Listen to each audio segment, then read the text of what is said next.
let's move on to Kit's story. Your Holiness, this is Kit Sauder. Now, Lucy's cousin, Ting, lives in a country that is filled with poverty. Kit's story is about someone that lives in a much wealthier area.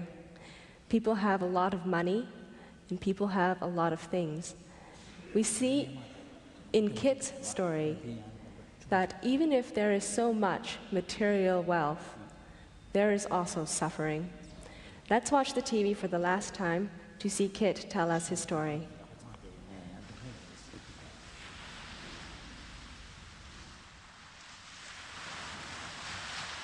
I live in a town with beautiful sunsets.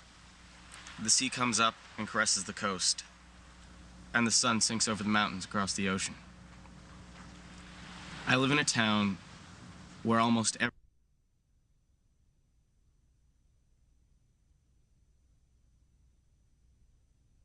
I've spent a lot of my life dealing with grief, mostly my own.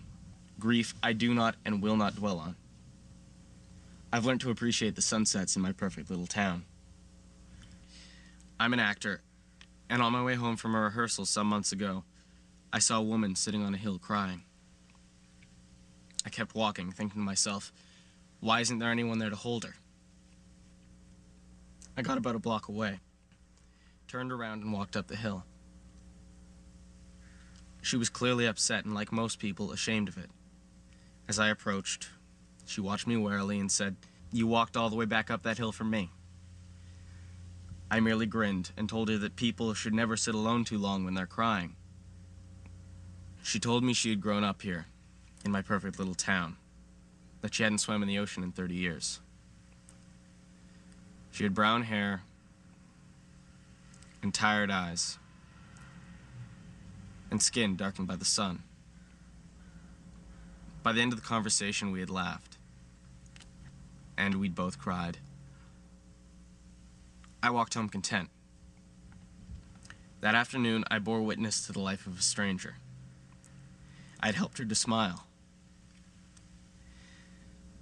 I don't know her name. I hope she swam in the ocean that day.